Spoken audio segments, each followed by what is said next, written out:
All right, a very bright morning, a very good morning. It is the 3rd of November 2023. You are watching the Kokoliriko show that comes every Monday to Friday. Today is the Friday edition, and I hope that all of you have woken up very, very well. My name is Federick Dramadri, and we'll be taking it up to the hour of 9 a.m. That will be really followed by the news in Lubarati, and then thereafter you have other programs that will be coming on your way. Remember, the religious perspective will also be coming on, and also we'll have the cultural perspective, that is the Lubaramabi, which will come after the news in Lubarati. You will have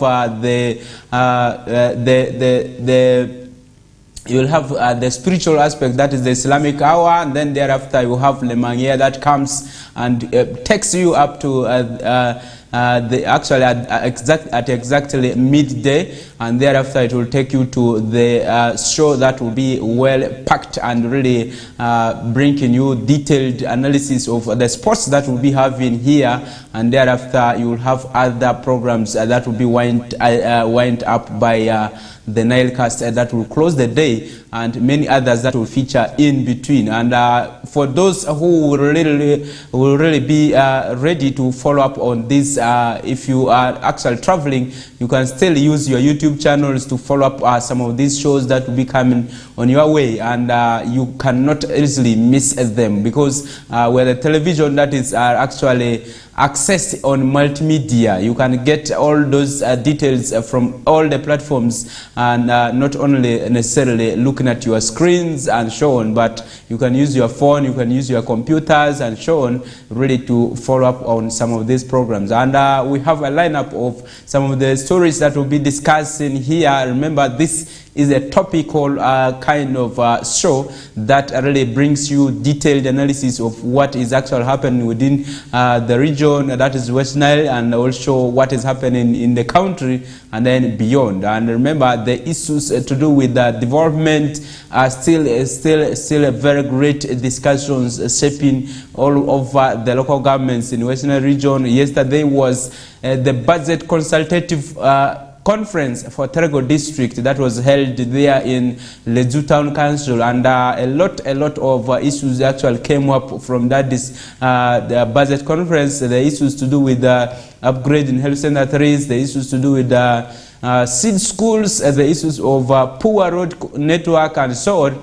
We are really serious issues that actually came up from there, and the discussions were so fruitful, and we hope that those will be taken and featured in the next financial year that is coming forth. And we have the 2024-2025 budget, actually financial year budget preparations that are already hitting across the local governments. And remember, this started from the National Consultative Budget Conferences, and this was decentralized to regions, and it has gone down to the local governments, that is the districts, town councils, cities and so on. That is where really priorities are captured from.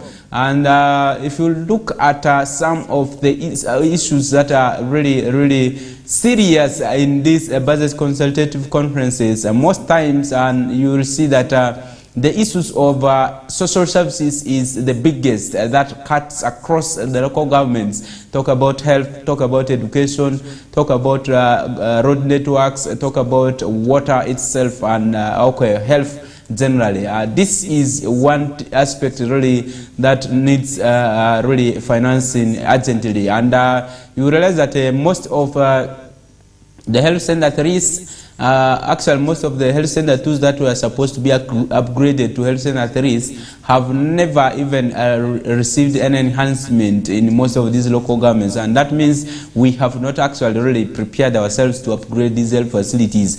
So what is the priority for government right now in order to improve health service delivery? Those are some of the things that are being captured during these budget consultative conferences. So how urgently do we need the health facilities upgraded? Because now that we have actually phased out the health center tools, and also now looking at upgrading those health center tools to health center 3s. How about some of the parishes or the sub-counties that did not have any health center 2? what happens to them? Are we going to really have new facilities created? And those are some of the things that really we need to deliberate on and look at helping such communities that are in some of these lower local governments that do not have any health facility, and look at their health status, because new lower local governments, for instance, sub-counties were created, town councils were created, but some of these were carved without any social service points. Okay, talk about health center, educational centers, and so on. These are really serious that we could be investing into if we want to really upgrade or make sure that we have a better society to live, and also that is very developmental. And remember, the Minister for Local Government is actually expected to be in Arua City today, and this is following the issues to do with the controversies in awarding the tender or maybe giving tenants allocations on the lockups in the main market.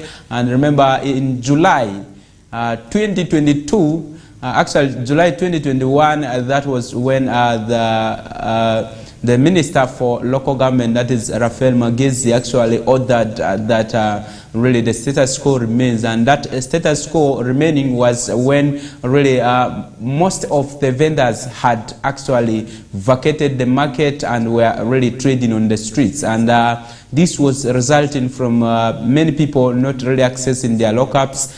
These are original occupants from the initial market that was demolished to pave way for the construction of the 34.9 billion market that came with the value addition facility, which was valued at 80 billion Uganda shillings. And remember, this market has currently 755 lockups that are not occupied currently. And you realize that some of the facilities that are in the main market, including the daycare, the toilets and so on, have not been really properly utilized, and also the garbage skips, and talk about the truck that was supposed to come with the component of the market and also really to help in garbage collection has not up to date been delivered. And this affects the issues to do with garbage management,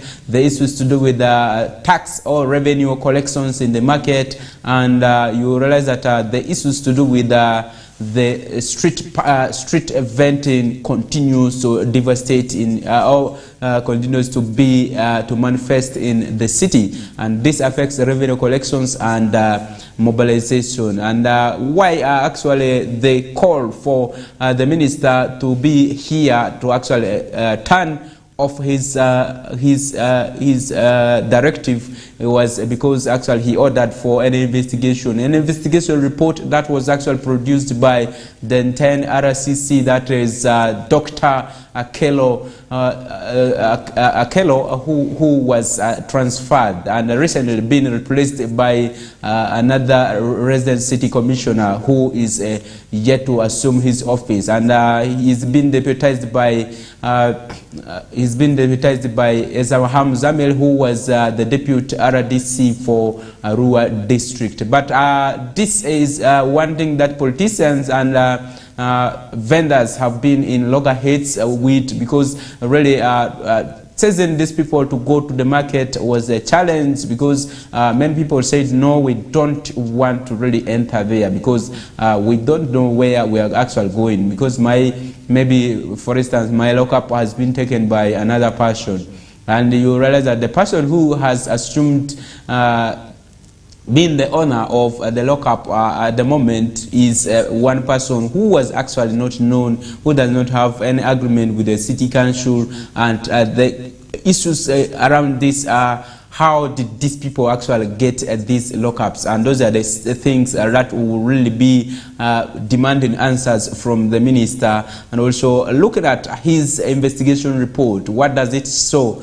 and this is where he's actually coming to unveil the investigation report to today, and that is expected to be at Arua City Council Hall, and that's where really stakeholders will be engaged in on the outcome of the report, and also the dissemination will be affected today. And we are yet to see whether the implementation will be done so that really this market is utilized properly. And remember, before even this market was officially commissioned, we are seeing a lot of things taking place there. The market that was painted to be cream has turned to be red right now, and this is something that many people are wondering why these developments are taking place without even a council decision or a council say. And these are things that will be really bringing up next for you to really see whether there is really a genuineness in terms of awarding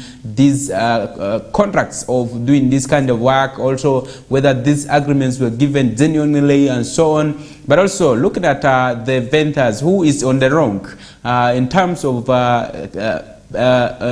of giving spaces at the main market. Who is that person who has actually done the rightful thing and so on? Those are things that will be actually bringing you in the subsequent hours, or maybe in the subsequent bulletins that we'll be having here on West Nile Television. And we'll be keeping our eyes on lock and really seeing that we're able to scream and also bring for you those conversations with the minister in case he's actually physically present today. And this will be really starting at 9 and will end by midday. And that is one engagement that is very key, that we hope that people should be able to get interested into and understand what message the minister is bringing, because he was the very person who actually halted the deployment or really distribution of lockups to vendors. But also subsequently we show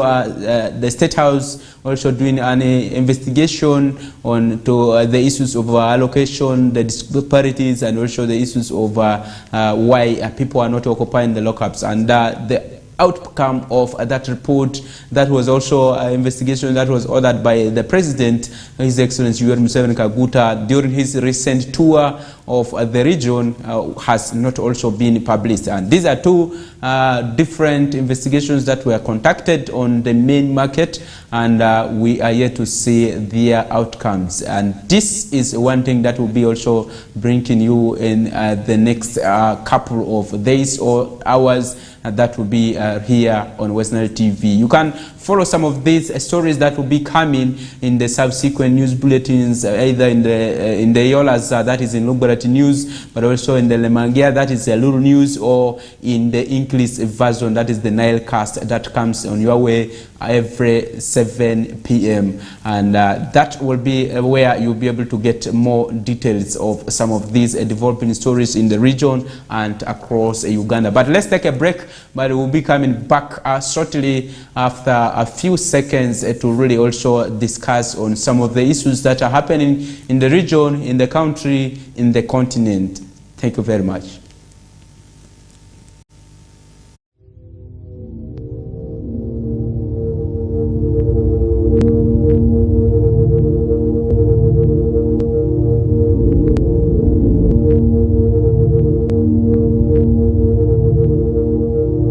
West Nile TV, lighting up the region.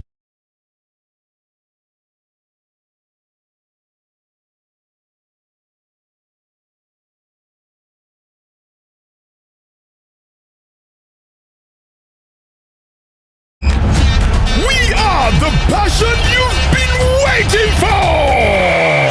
It's Yunus Junior Santamu! It's our league, our football, our boys, our style. Start Times UPL new season starts 15th September. Go for it! What a finish from Ashraf! The Ugandan flair, Brazilian samba, Portuguese magic, the night football craze. More TV games live on Senyuka Prime and Fufa TV only on Star Times. The Star Times UPL, our league, go for it.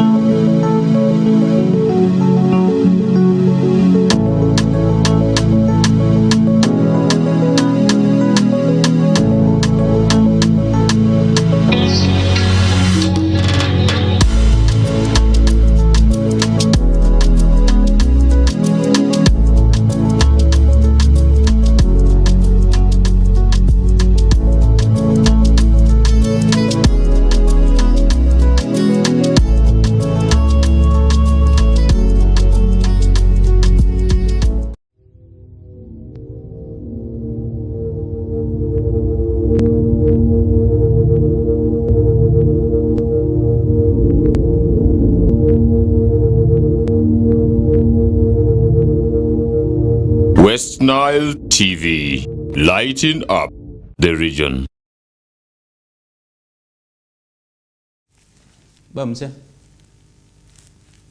All right, welcome back from that commercial break. Earlier on, we were discussing the issues to do with the main market. And remember, we are hosting, as a rural city, we will be actually hosting the Minister for Local Government, that is Honorable Raphael Magezi, and also we'll be engaging him on the issues of his directive to hold deployment of vendors into the main market, but also looking at the aspects of improving the revenue collection in this city. What is that new terminology or strategy he's trying to lay in order to ensure that people are able to pay these taxes? Because his directive was described by local leaders as too much political, but not favoring the interest of the country in terms of really stopping vendors from accessing the main market. And this is one thing that he is actually expected to answer queries related to that,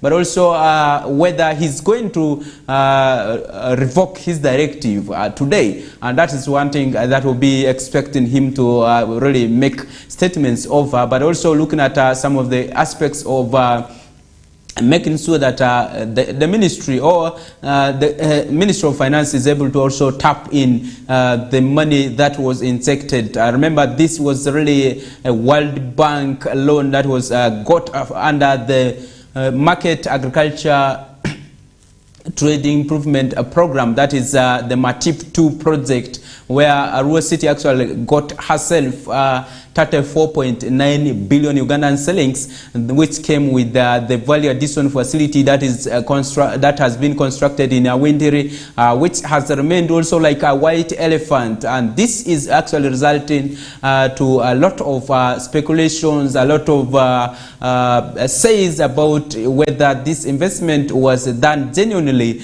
or with the faith of really recovering this loan, but also looking at the aspects of transforming economically the region in terms of improving market, improving the income levels of the people, but also improving the collections by local governments in order to really foster development for this country. And that is one thing that we really want to really achieve. Remember, Arua City is one of the regional cities that is actually approximately a few kilometers to the neighboring countries of South Sudan and Democratic Republic of Congo, and that taps the market from Central African Republic, but also from South Sudan. And this is where really many people want to come and trade. But if you have a disorganized management strategy for our markets, we will not really be able to take advantage of the vacancy or the available opportunity of readiness to actually tap into the people who want to consume our products, that they can easily be able to buy them from the main market that we have here in Arua City. But also looking at some of the aspects of local economic development. We want to develop local governments from the resources they have. Now we have the market, the value addition. That is one big asset that these local governments have, and all these regions have, that they could easily utilize to develop their own local governments, to develop their own regions, and to develop their own people. And this will be really easily tapped if we are able to generate a lot of money from the market, if we are able to generate a lot of money from the value addition, if we are able to add value to many of our products, that many people will be able to really be able to trade and expand their market, and also expand their income base from those kind of things. We'll be able to say that local governments can actually run their affairs without actually necessarily waiting for central government transfers, which would be one thing that Uganda government can easily achieve when we have better strategies of managing these kind of facilities that have been really constructed. And we have seen so many times government borrowing monies, and these monies end up not being refunded by the maybe investments that we have done using the monies just because of poor strategies laid in managing the facilities that have been constructed from this kind of loans that have been borrowed from the international agencies, but also looking at some of the strategies that are deployed in acquiring some of the resources that we are actually doing. Talk about our bidding processes that we have in this country. Many times people complain of why that we don't actually invest so much into quality, acquiring quality services through our procurement processes. Sometimes people say many are sidelined when these issues of proposal writings and also giving tenders, awarding tenders are concerned. Sometimes people look at relatives other than looking at service delivery, other than looking at quality services to be rendered, and this is one thing that affects so much of our economy in this country. We will actually tap much from the available facilities that we have constructed, but because we have interest, because we have a lot of energy that is deployed negatively, we can't move really very, very far. That is one gap we need to really look at if we want to develop really as a state, or as a country that wants to really move away from every time donations and so on. We can really venture into those kind of strategies if we want to really move very, very far. But also looking at the market itself, it is still very vacant. It still has showman lockups. That's like I said, 755 of them that have not been occupied just because of the bureaucracy that is surrounding the utilization of the lockups. Many times the lockups that are on the top, I mean the last floor up, is one thing that business persons have put their attitude or mindset that the people, the traders, may not really climb up there, and sometimes zoning some of this kind of merchandise is very, very important. If I'm selling maybe tomatoes, I don't need to climb up there because really these are perishables that need really to catch the eyes of the business persons in the first floor or maybe the ground floor, which is one thing that we need to look at. If we are zoning some of these things, it is very important to look at the quality of the products and also what is it that we can really keep for long. And those are things that can be done. But also looking at the taxes or maybe the cost of renting these stalls or lockups, we need to look at them based on the businesses that are being done on some of these lockups. And if we cannot really look at the affordability by some of these business persons, it will not really make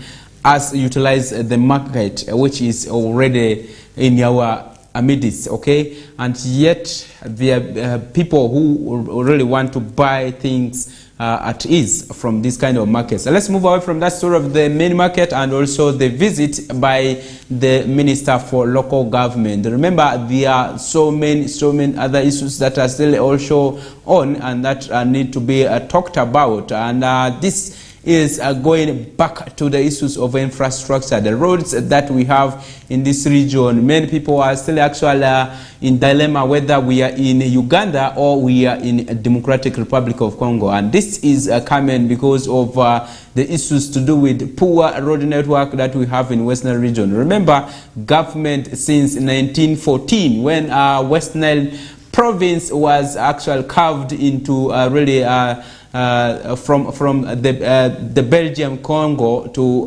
Uganda, that's when really West Nile became a region and really joined Uganda to be part of Uganda, and that's very strategic. And this was actually because of the lineage that was already drawn by Idi Amin by that time, who was actually really seriously looking at how really people from this side could be able to benefit, and also looking at some of those Britons who were interested in what they termed as the resources that were already here. And this was one way they could only get the resources, apart from really going to DRC that was under the Belgian rule, the France and so on. They wanted to also really tap into some of the resources, and that's why the British decided to carve West Nile to Uganda, and for easy administration for them by that time. But if you look at the development aspects, many times we talk about northern Uganda. Northern Uganda is actually one big region that has 4 sub-regions. We talk about the Karamoja sub-region, talk about the Lango sub-region, the Choli sub-region, and West Nile sub-region. And these 4 sub-regions have seen developments not really matched, okay, actually not matching. You realize that many times when government actually talks about developments in northern Uganda, talk about Choli and Lango sub-regions. And this is one thing that leaders in Western region have been really all the time fronting and making a lot of bitter reactions in as far as talking about the issues of northern Uganda is discussed, and these sentiments actually bring a lot of underdevelopment to this region, and this is one thing that many people have failed to understand, whether northern Uganda is regarded as to be the land of Lango and Acholi sub-regions. And if you look at Karamoja sub-region and northern and West Nile sub-region, you realize that these are the most poor or the poorest sub-regions that you may be talking of. If you talk about the rankings, the poverty index that we have in Uganda, you realize that West Nile will never slip off your tank. Karamoja sub-region will never slip off your tank. And these regions that are sub-regions that are found in northern Uganda. But why is it that many times some of the sub-regions really are seen to be lagging behind, while others are seen to be really moving forward? These are some of the things that really government needed to interest herself into, and also look at what is it that is making actually some of these regions dragging behind. Because if we talk about equity and development, we should be able to talk about same processes done in the same areas or same regions, and also looking at development. If we are talking about distribution of seedlings, we should look at the soil type, the favorable climate, and so on, and all the regions should be able to benefit from that share. And also, if we talk about maybe giving agricultural credits, it should cater across, and everyone should benefit equally. But also look at the social protection interventions. All this should cut across, because now if we have some of the regions that are not really developed, we have others that have developed extremely. We have this income inequality. We have these issues to do with poverty continuing to manifest, and also many people not really doing a lot in terms of upgrading their status. And this is one thing we need to really look at as we are talking about northern Uganda. Northern Uganda does not mean every time run into Gulu City and launch in a project there and you say you have launched in northern Uganda and you call yourself a safe officer who has done your work. That is not really the last resort, because we need to sometimes rotate some of these interventions that are for northern Uganda. If it is maybe distribution of heifers for people in northern Uganda, if they are 10, you should be able to look at all these 4 sub-regions in northern Uganda, talk about maybe giving this year to maybe a Cholisa region. Next year should be in West Nile. The following year should be in Lango sub-region. And also, don't leave Karamoja sub-region behind, because really we are the same people, we are the same northerners that are said to be benefiting from so many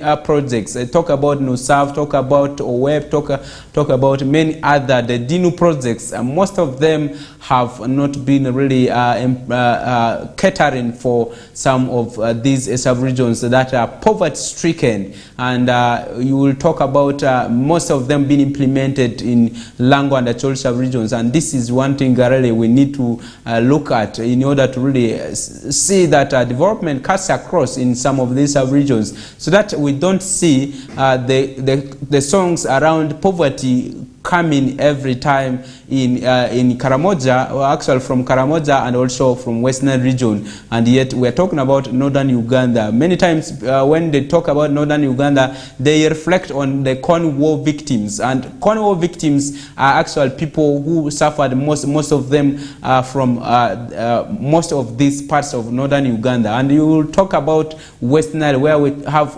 thousands of people who actually got their businesses actually eaten up by that war, but also many people lost their lives and so on. And you will realize that many of these people have not received any benefit. But you see people from Acholi sub-region, Lango sub-region receiving benefits from government, and many other time this is really followed by protests from West Nile, from maybe sometimes in the other sides of maybe Acholi sub-region, some parts. But this time we could be seeing that some of these promises that have been put by government, that I'm going to pay back your lost property during the wars and so on, be fulfilled, because we are left with a few years, or 1.5 or 2 years to the next elections. So we should be able to see some of these pledges being really fulfilled. And talk about the tobacco farmers who actually are demanding for 9 billion, which has not up to date been offset.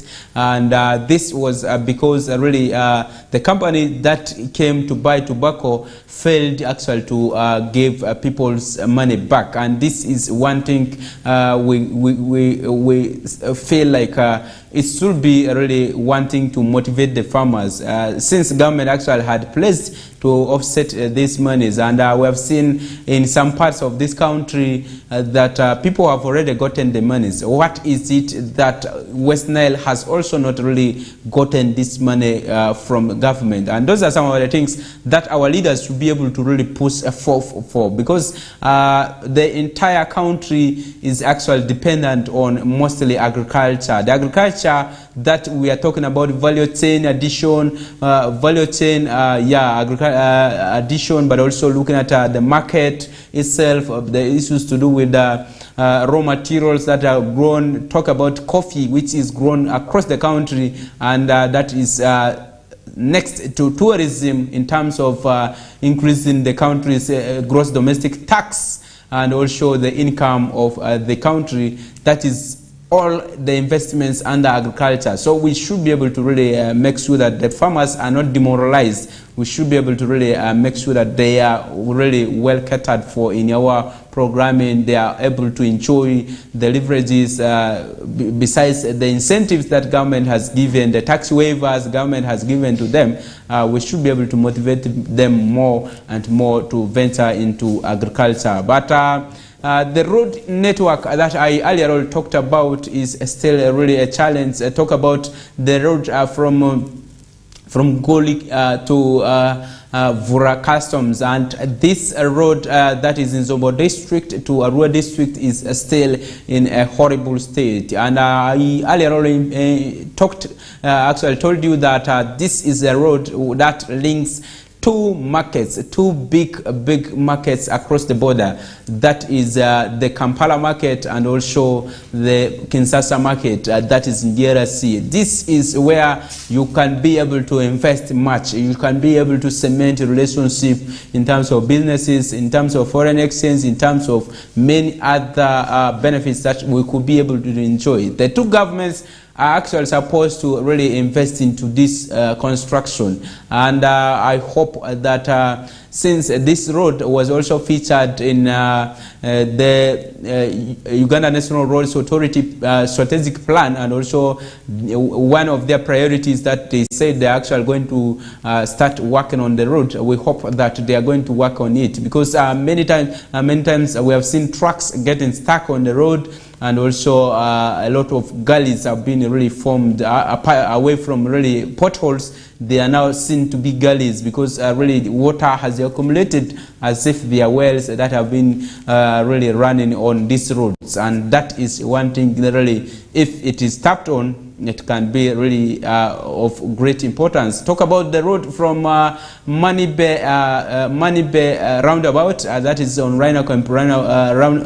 roundabout to through Terego, and you talk about Yumbe district. This is one short route that can be able to take you to Obongo district and also Yumbe district, and also take you further to Moyo district, other than really moving through Marasa district, Koboko to then Yumbe district. You can easily really reach to Yumbe through this route, and this is one route that is said to have the shortest in terms of the transport cost, in terms of also it's in case if government is to work on it, it will be really the easiest for people to access Obongi and also Moyo through Yumbe, and also many other short routes that could be created from that. And that is one road that is where really most of the refugee settlements are accessed from.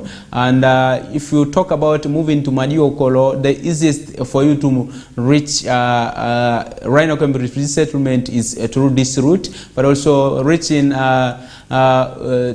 Omugo settlements, you'll be able to also use the same route. And also talking about these other settlements in the Obongo district, in Yumbe and so on, it is the shortest, and that is where really many people feel it should be worked on. And if you look at the current state of the roads, it is not really passable for most of the heavy vehicles, and also these motorcycles. Motorcycles cannot even now easily move through that road until maybe there is no rain. That's when you can easily move through. And also many times now people are resorting to move through people's gardens and so on, destroying many people's crops, and that is one quite unfortunate thing that we're seeing right now. And that is where really government can easily tap a lot of revenue in terms of also improving social services, access to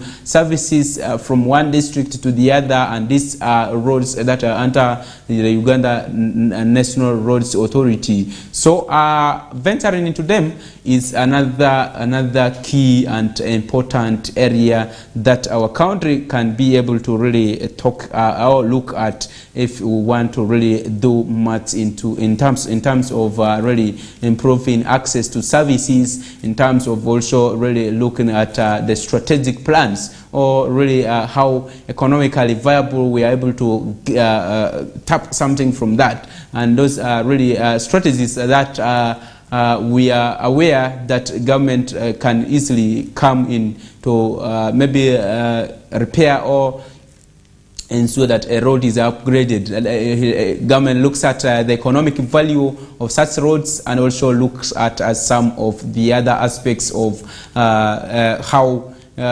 beneficial is this in terms of access to services, in terms of the population that is involved in using that kind of road. And those are some of the things that we have been able to bring for you in this slot. But in a few seconds, we'll be able to really move to many other stories that are making headlines. Remember, the war between the Israel and the Palestinians is still on, and many people have continued to die, and really the cases are really growing higher and higher. And that is one thing that will be also engaging into. But also remember, one of the head teachers or the school directors who actually made learners not to sit for UCE because they did not actually offset the dues, the school dues, has been arrested. One of them has been arrested, and that is one big story we should be able to look at. What does it mean to many of our school heads in this region or in this country, but also to the faith of these learners? Remember, once you miss an exam, like that, it is difficult for you to actually really come back to sit for that exam, and this will force you to go back to senior 4, and those are some of the implications of some of those kind of things. Remember, the ADF commander who was actually the man behind the shooting of our 2 tourists in Queen Elizabeth National Park has been actually arrested, and this is one big story that will be actually bringing for you in the next segment. And those are some of the highlights of some of the stories that are coming up next. But we will start it from the self-settled refugees and also the asylum seekers in Arua City that are actually demanding for really inclusiveness and also really ensuring that a very good environment is provided for them in the city. That's some of the things that will be coming up next after this break. Let's take a break and we'll be able to come back shortly. Thank you.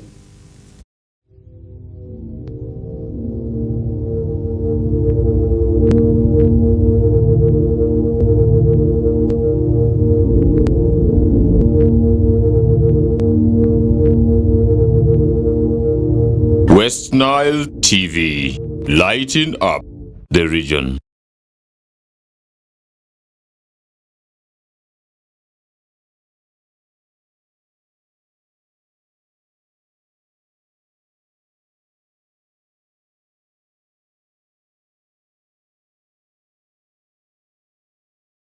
We are the passion you've been waiting for!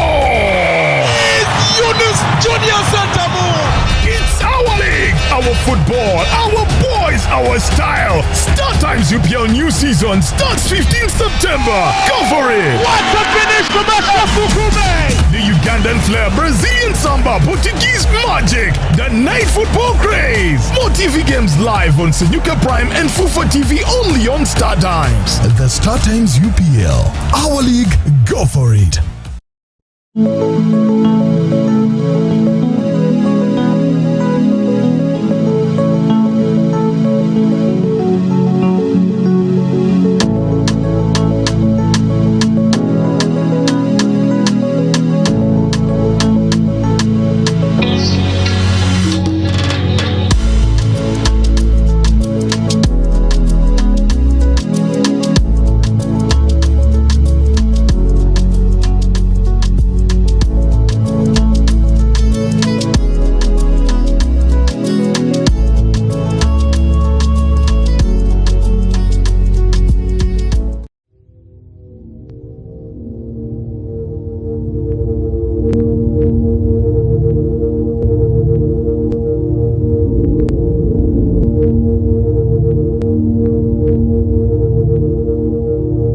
West Nile TV, lighting up the region.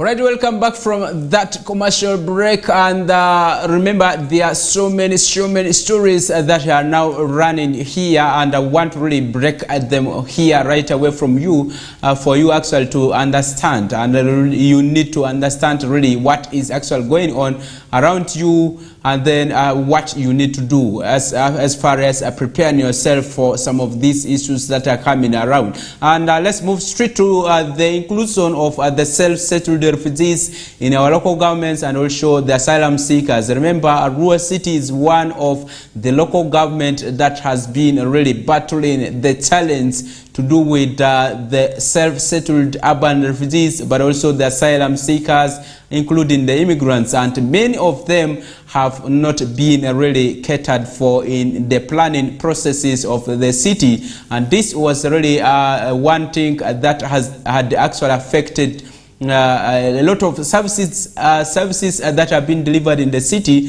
but also talking about the issues to do with people's attitude towards also these self-settled refugees. People who feel like they want to live in urban centers, and yet the laws of this country are very, very clear that urban refugees are only recognized in Kampala, but just because they had already secured land, they had already secured a settlement area that is known to be really safe for the urban refugees to be in. But also in other parts of the urban centers or local governments, you realize that these people continue to occupy really a large chunk of all. They continue to absorb themselves in the communities where people are doing businesses because of the improved social services, the improved services that are rented in the urban centers. And this has forced many of them really to move away from the settlements, especially in Western region.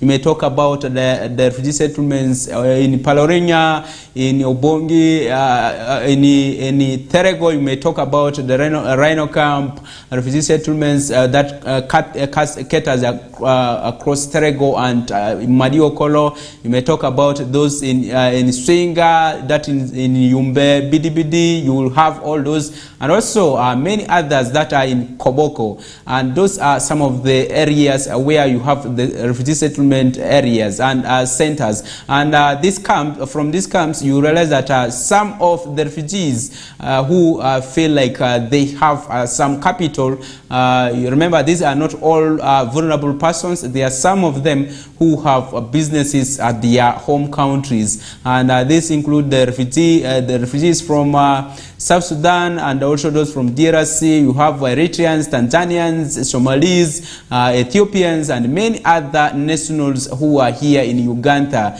And remember, Western region actually hosts the biggest chunk of the refugees in this country, with up to 65% of the refugees that are about 1.5 million that is in Uganda, and this is really here in Western region. And this because of some of the services that are delivered in the settlements, they feel like they need to really move away from there and look for greener pastures, and also do some innovative work they can do. And you have seen some of them are really already accommodated, working in some of the private institutions, and also many others. Others are working as journalists. We have seen them here and are doing a very, very good work in the rural city. But also we have seen many others as business persons, while others are working in people's farms, and they have found themselves already renting spaces here, others in the main market, and they have really come in large numbers. And if you look at the statistics or the non-national statistics that we have in Arua City currently, that the statistics that was actually recorded between the months of August and September this year by VNZ International National in partnership with actually Arua City local government. You realize that Arua City now has 24,781 refugees or non-nationals currently here in Arua City, and most of these are found in Aivu Division, and in Arua Central Division we have few of them, and this is one big blow to Arua City as a local government. You realize that access to services like health and education is really been one of the great challenges, and also even at a household level, you realize that many of these refugees, when they rent your house like that from the tenants, we are hearing that once a refugee rents your house, you may think that there are two people who are coming to sleep in this two-roomed house. You realize that by coincidence there are 20 people in one single room, and that is one thing really that many people have been complaining about. But also the issues of instant drug stockouts that are being registered in a space of maybe 1 month, in 2 months, and so on, that could not take maybe a quarter, is one big issue that is really a burden to the city. And also looking at these other issues to do with schools, you realize that many schools are already facing the threats from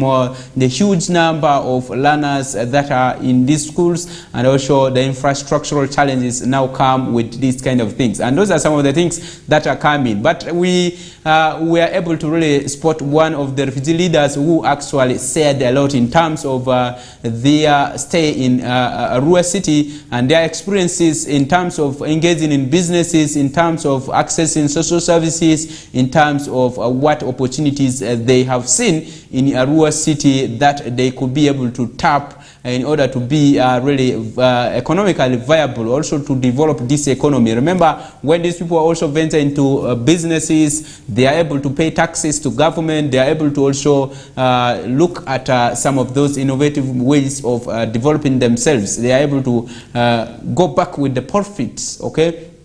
The profits go back to their home countries, and nobody actually stops them from that. And remember, the laws of refugees is very clear that we have in this country. They are free to go and live anywhere, but as long as you are registered, you can live elsewhere, and also really be able to as long as actually you are able to fulfill some of the mandates or the laws, you are able to follow them critically in this country. Those are some of the things that we should be able to really look at. And let's move to the production studios and see whether we can be able to get that man and see whatever he has been able to say in relation to his experiences in Arua City, and also what he feels could be corrected in terms of including these self-settled refugees in the planning processes of the city, and also other local governments that are experiencing the same. And that is one thing we should be able to get from that clip. And also where they're equipped in. I need also to thank the leadership of Arua City, where we have also got the same opportunities that we venture in the market as well as the locals here. And with the witness that we are able to venture in any kind of business, we do not get a restriction here that this business is run by the nationals or this one cannot be run by refugees. But where you find yourself comfortable, you can immediately venture in. As South Sudanese and Congolese, like many other nationals or foreign nationals who are living here in the country, we have been involved in many businesses. We are carrying in our respective places. And we are enjoying also privileges, though there are few challenges, as some of our colleagues have mentioned. We are also happy that we have become a partners in government, not only in Arua, but in Uganda at large. Because with our businesses we are also paying taxes. With our businesses we are also offering small jobs to the youth here in Uganda. So that one qualifies us also to be like the partners of development in this country. Indeed, there are many challenges that have been mentioned with our colleagues in terms of education, in terms of the taxes and the rent. And as a businessman, we have seen that Arua is one of the potential cities here. I have been in Western Uganda, but I did not find more opportunities like the one I'm finding here in Arua.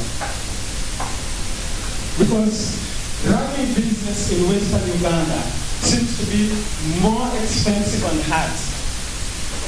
But I find it very simple in Arua because I see like there are many networks where you can easily buy, where you can easily sell, compared to Western Uganda, where there is opportunity to buy, but the opportunity to sell is very limited.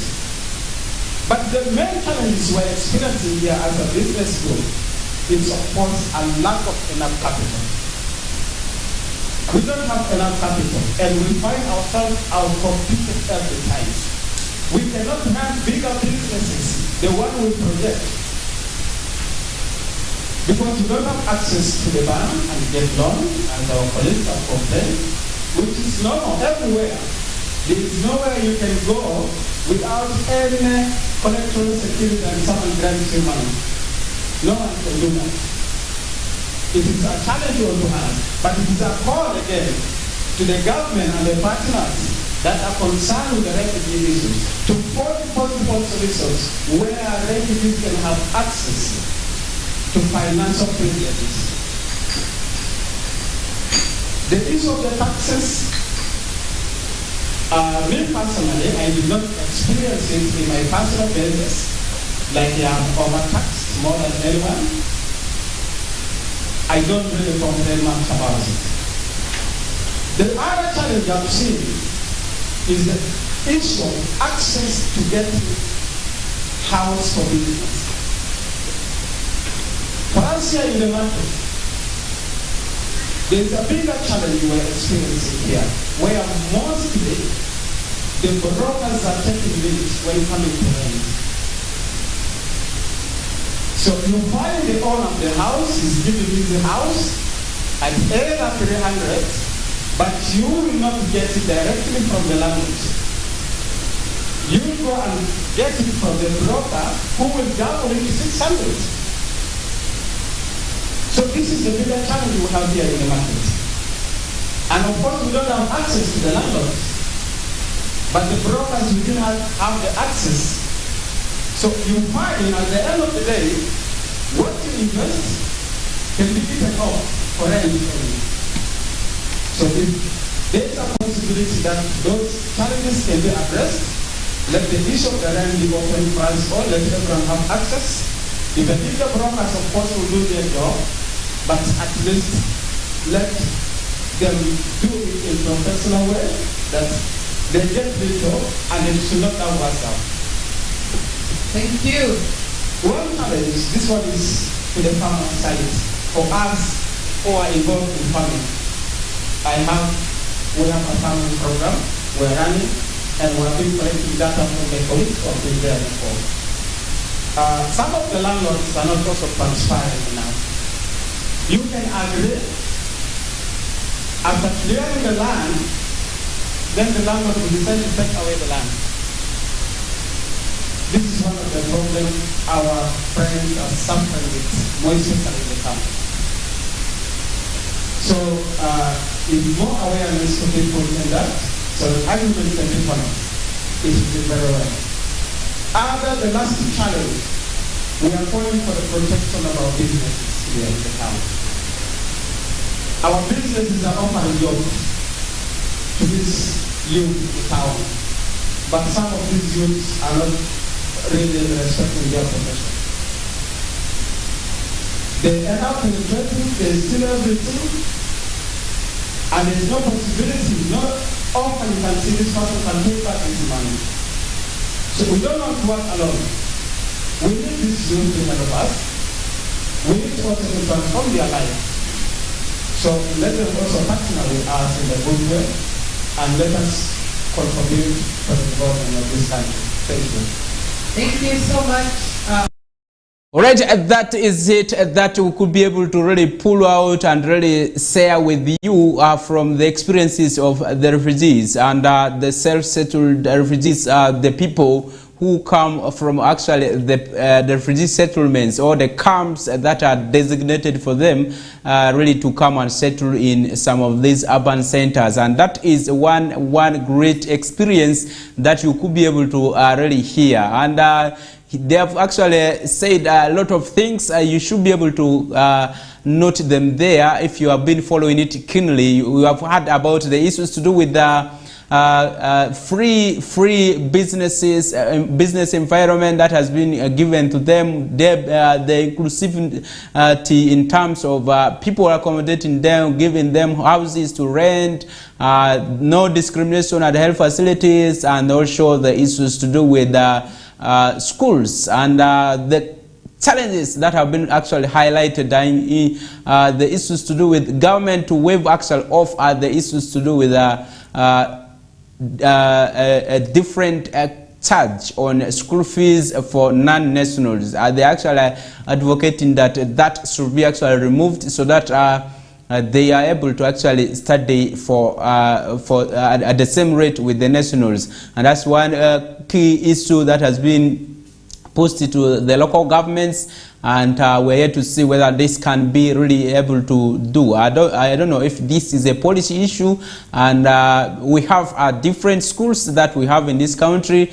We have those that are privately owned, and then those that are public. Public means government-owned institutions, and you realize that the charges in some of these institutions are different in terms of the way they are being maintained, and who is aiding them is the biggest issue. And if you look at private institutions like schools, they have what to determine, or what to be charged be determined by the proprietors. And this is one key thing that we need to actually together fight to see that there's a law actually to regulate charges on school fees, or also establishment of private institutions. This could be one thing of benefit not only for the refugees or the non-nationals, but also to the Ugandans. We have seen so many cases of this exported and also highlighted in the parliament that we need a law to actually regulate school fees charges, but also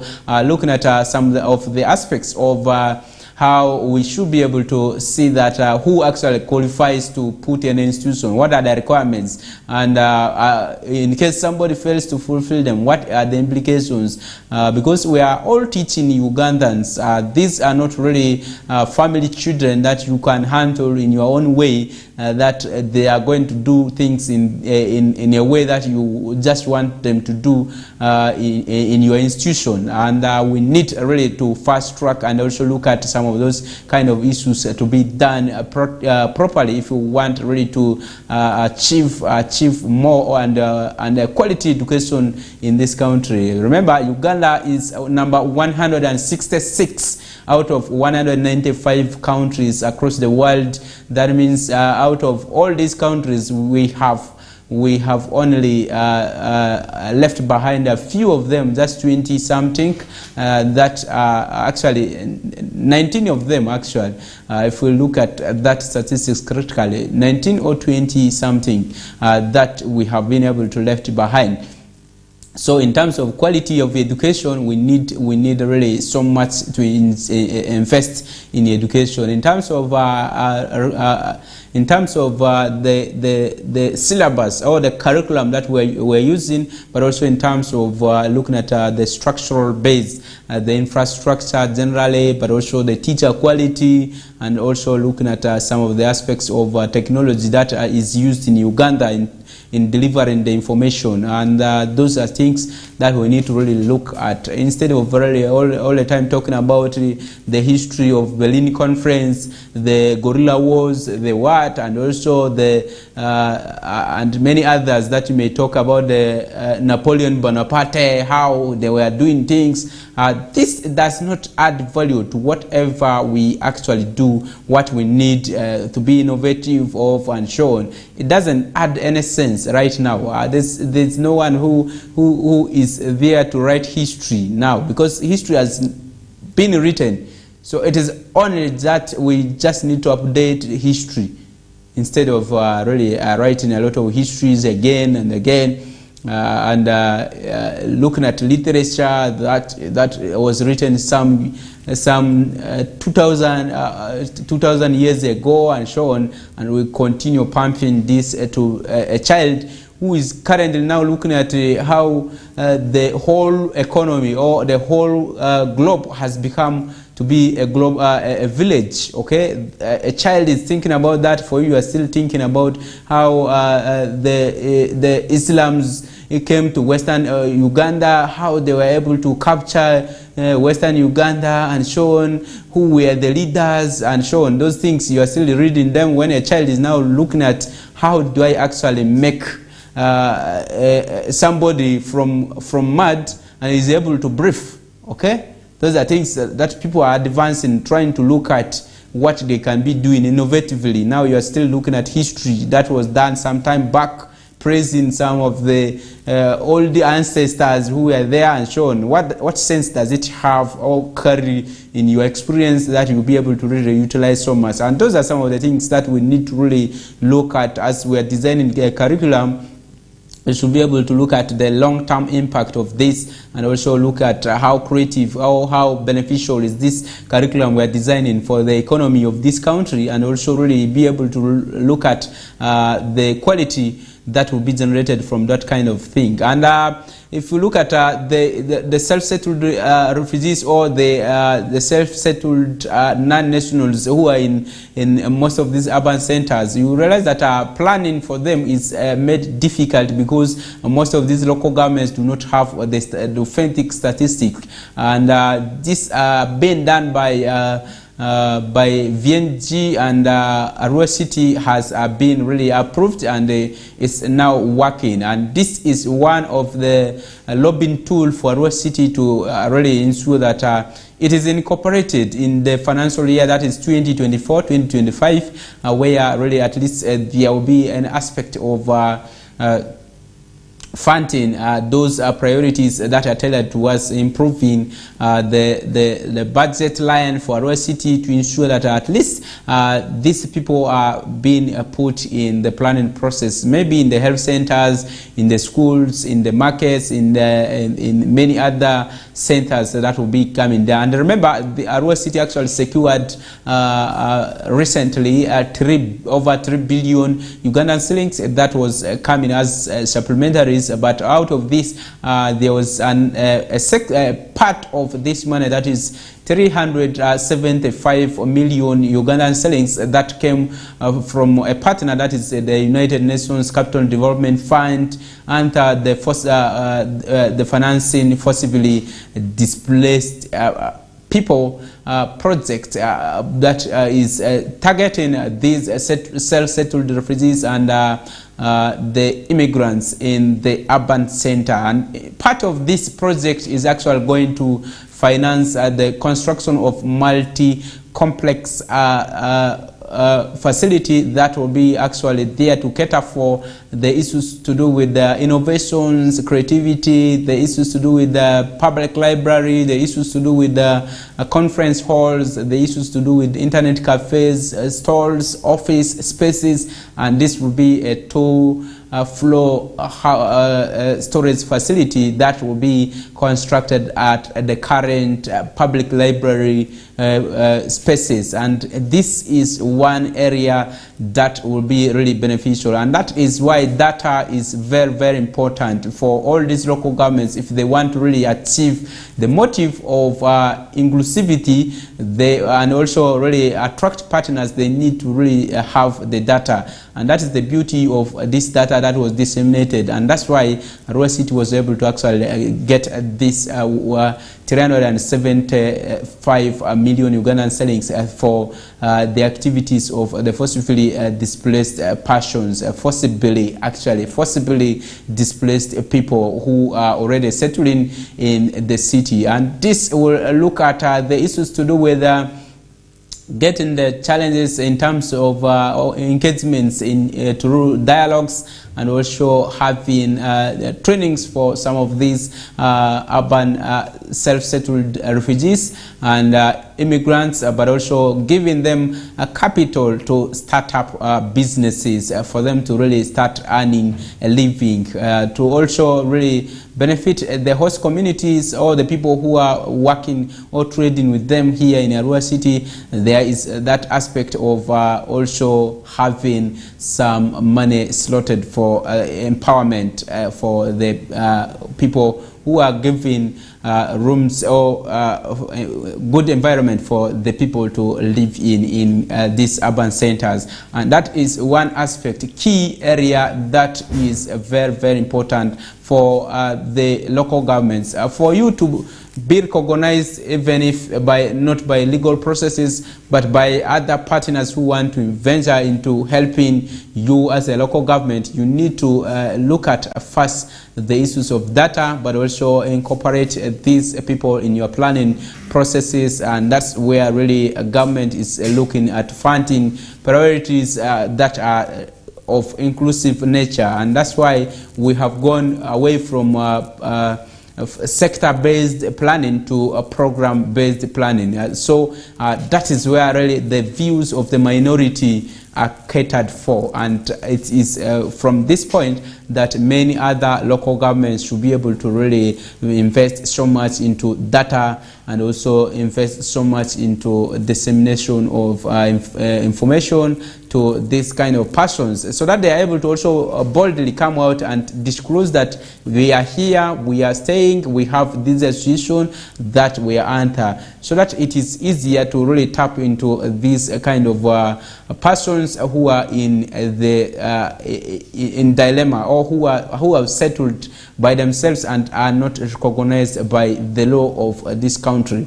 Yes, that is it, and we can really take a break from here and also look at other issues after this break. Thank you.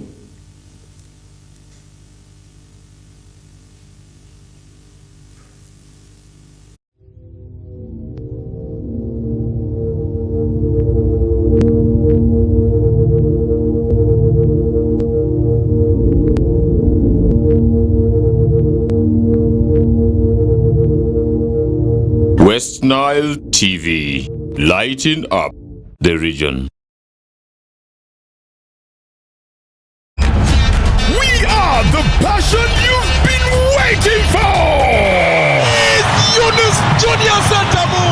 It's our league, our football, our boys, our style. Start Times UPL new season starts 15th September. Go for it! What a finish from Fukume! The Ugandan flair, Brazilian samba, Portuguese magic, the night football craze. More TV games live on Senyuka Prime and Fufa TV only on Star Times. The Star Times UPL, our league, go for it.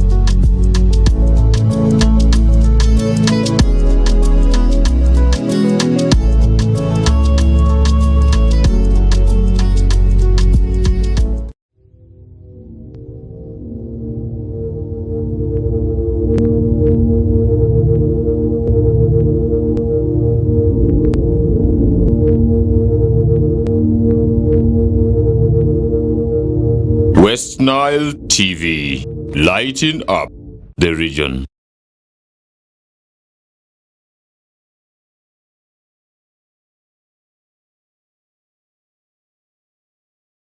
Commercial break, and let's leave the issues to do with the self-settled refugees there and move on to the issues of the arrest of this director who actually stopped learners from entering exams. And this is one painful event that you will ever say as a parent, as a stakeholder in education, as a stakeholder in any field, really looking at the fight against illiteracy, the issues to do with fight to do with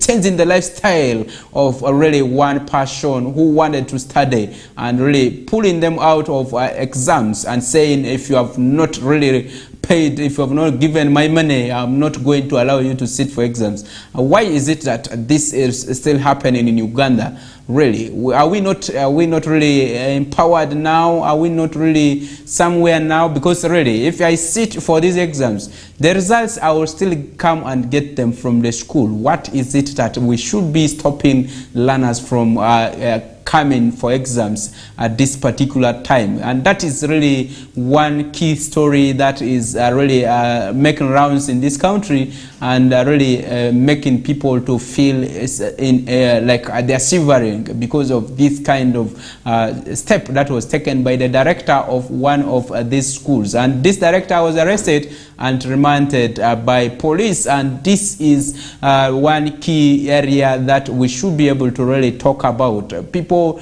should be keen in as far as where to take your children to, because sometimes you may not really now afford to get the money instantly, but it could be better if you take your children to a school that is affordable, that is whose administrators are able to understand you, so that you are able to at least bargain with them. Because many times, if we don't really have that mutual relationship, we are not in good terms with the parents and so on, it paints a very bad image in terms of really making sure that our learners are able to move further with education, but also they are not really going to move faster. And I hope this should sound a warning to other directors, other head teachers and so on, who are furious about non-payment of school fee dues. But also sometimes we should be able to understand that in a term they are 3 months, roughly 3 months or 2.5. But if you can spread this in 2 months and start paying some of these monies, and at least if your parents has reached 90% of the payments, we should not really take coercive measures, or half of which has been paid. We should not really take such punitive decisions that are really impacting negatively on the lives of the children, because now these students, once they are not going to sit for this, they have actually not sat for that exam, and once they are actually brought back to sit for another exam, they will be mentally actually disturbed. They cannot really write well, and at the same time, when these kind of students fail, you will just say that they have not been able to study well, and yet this is a trauma that comes with those kind of things. I remember in my secondary, I may not now mention the name of the school because I've left that school and I want many people to still join it, but you can learn from what I experienced. In senior 3, I actually missed 2 exams, and these were internal exams by the school. But you realize that when they were actually valuing at the end of 3rd term, they always tally all these results and get the average, and that's where you are promoted. You realize that I couldn't actually now forget that moment up to now that I was given 0-0 when I did not actually sit for those exams, and that was because really I did not pay 50,000 Ugandan shillings that was left as school fees. And these are some of the things that you will really regret in your life, that you are really seen to be the person who is almost at the tail end, and yet you are someone who can at least write something better, who can perform better during exams. And this is one regrettable moment you always have. So government needs to actually tap into the issue of regulating the school fees issue, but also have really a very good MOU with the parents. Schools need to start doing that in order to really see that there's nothing really to blame on the child, but to blame on the parents. Those are some of the things that we could really digest there. Let's move away from that. The ringleader for the ADF rebels has been captured alive and really brought to Uganda, and that's one big story that has been put there. Yesterday, the military officer, that is Akidi, pronounced that they have actually captured the ADF rebel leader who actually led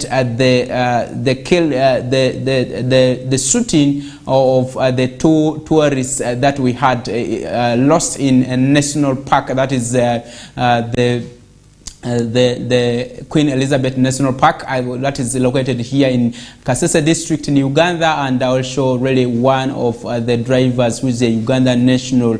All these were killed in October last month. And remember, shortly after that, there was a presidential address, State of Nations address by the president, and in his comments, actually, President Museveni actually said that he has actually instructed the military and many other security agencies and the community to be vigilant and also share information about these kind of allies who are really threatening the lives of the tourists in Uganda, and also had promised that they are going to actually capture these officers who had come to shoot these tourists in Uganda. And this is actually yesterday was the D-Day for this officer to be arrested. And this, according to the military deputy spokesperson, that is Akidi, they actually did a very serious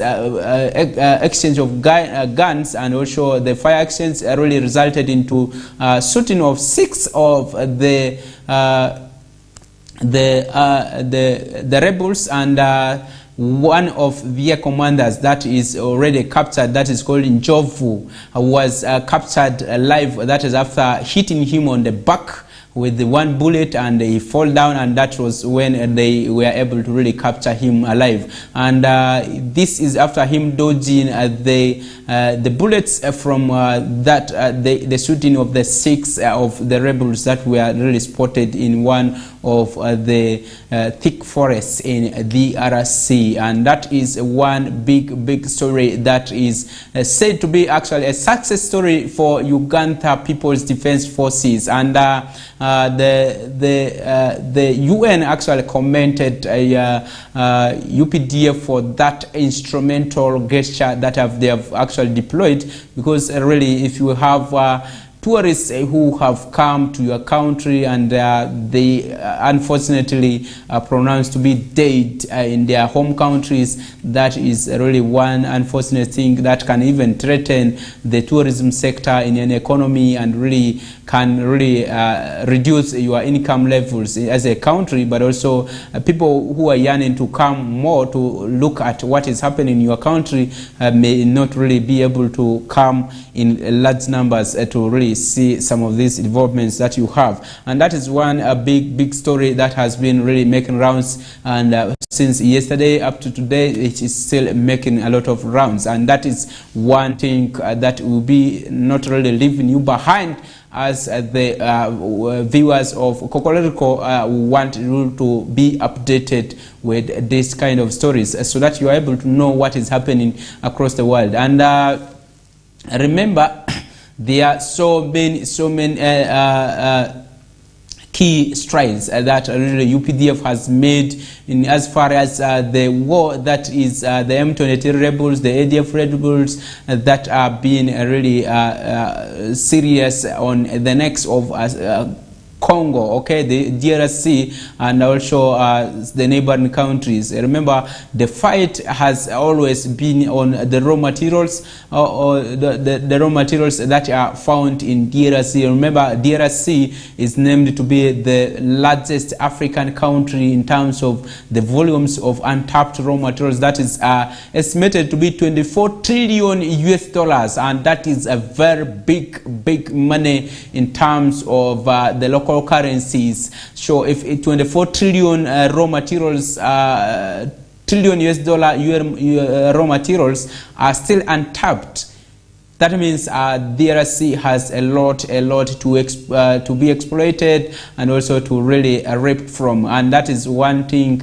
we should be able to really see happening elsewhere also really. Or if this was a peaceful country, we should be able to see DRC in another Dubai, okay, another Dubai in Congo, in East Africa. That will be really DRC for you, and you will see that in the developments that will be coming from that kind of foreign exchange, DRC will be one of the biggest suppliers in the African markets in terms of the materials that have been manufactured into different things. Talk about jewelry that many people love to put on, and really many other things that could be manufactured. Talk about the raw materials that are untapped, to be gold, diamond, and coal, and many other things that are being really extracted in DRC. Remember, recently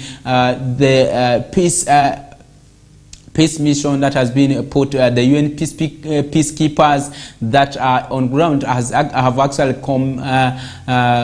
said they have really made a lot of strides. They are actually registering a lot of positives in terms of securing the natural resources of DRC, but also ensuring that security is up to date. And that's why really you saw statements by Felix Tshisekedi, the president of Democratic Republic of Congo, saying that by 2040, actually by 2024, that is next year, they should be able to see the peacekeepers out of DRC, because now that the war is no longer really active, but there is seemingly calm being witnessed in the nation, and that is one great thing we will say to the UN peacekeepers. That include the countries that like Kenya, Uganda, Tanzania, that have been able to really contribute security forces to that, and there are many others that I've not mentioned that may talk about the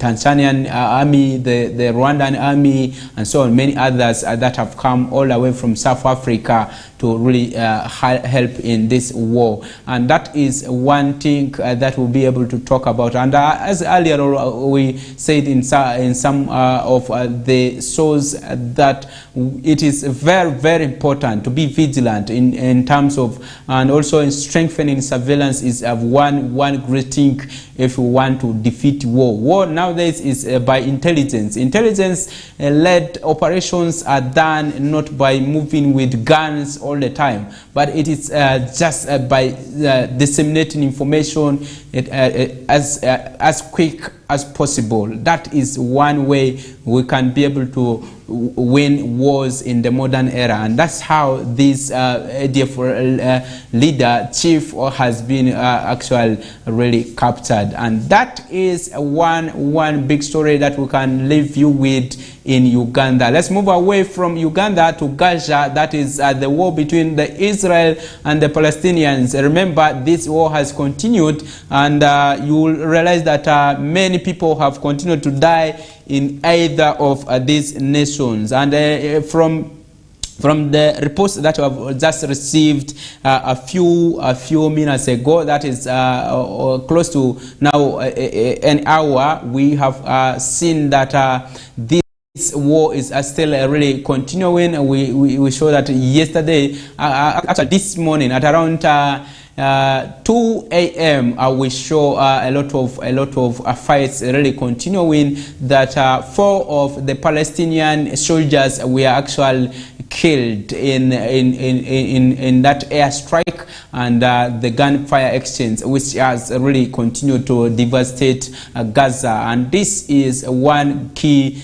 issue that is happening. And if you look at the statistics now, the death toll has actually risen beyond that everyone would expect. And looking at the story right now, we will see that from the West Bank, the fight is still continuing. And look at many of the areas that have been captured. Talk about Gaza, talk about many other areas that have been able to witness this kind of wars. You will see that the number of people who have actually been killed in Israel have actually risen to 1,400. That is according to the statistics this morning. But also in Gaza right now, the death toll has risen to 9,061. These are people who have been killed, and that is one thing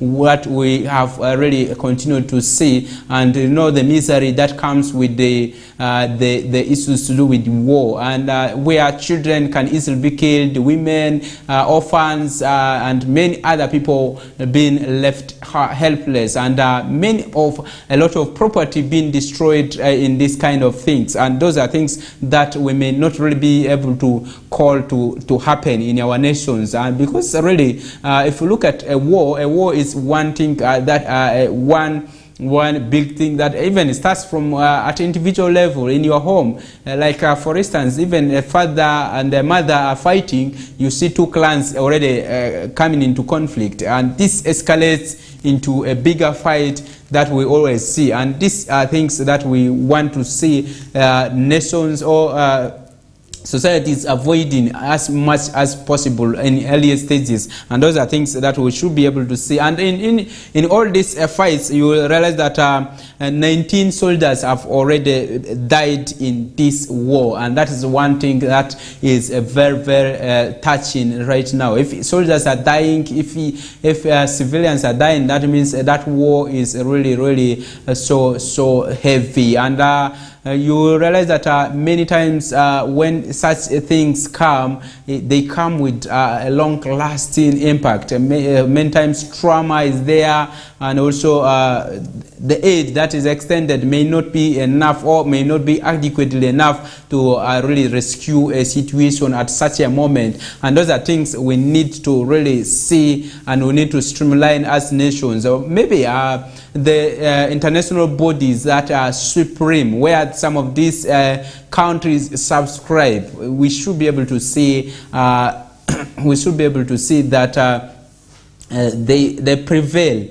For instance, if all these UN nations that have subscribed to UN, the UN should be able to prevail on this and should be able to preside over some of these wars and say, no, we want this dialogue to be engaged, and let guns be stopped for quite a moment, so that at least a lasting solution is derived. And if that is not really done, we will not really see such wars coming to an end. And that is where we really put the discussions on this Friday's edition of the Kokoliriko show to a close. We thank you very, very much, those who have been watching us from the time we started this show up to this hour, where we are actually going to usher in the news in Liberty at exactly 9 a.m. And we appreciate that you have been throughout this week been with us, and also your contributions have been immensely seen here. I want to extend a special appreciation to Stephen Ababo, who was able to really comment on the show throughout this week, and really we appreciate that some of you are very, very vigilant in terms of the issues to do with developments in your area. We say thank you very much that you have been able to catch us live from Nebi municipality. We say great thanks, and greet all those who are watching us from Nebi, and also those who are watching us within Western region. We say thank you very much. You should be able to really continue giving us those kind of updates or really comments that contribute towards the economic transformation of this nation. And that is it. And behind the camera, I had Dijon Pro, who has been controlling the camera lights and also all that you have been able to see here. And then in the production, I had Aldo, who has been really there doing all those writings, doing all those relaying all those kind of clips that you were able to see there live. You should be able to have all the best in this weekend. I hope that you should be able to keep yourself very well, and we meet again on Monday. Up next is Feta Emmanuel with the news in Lugbarati. Thanks for watching. Keep it locked with Western TV.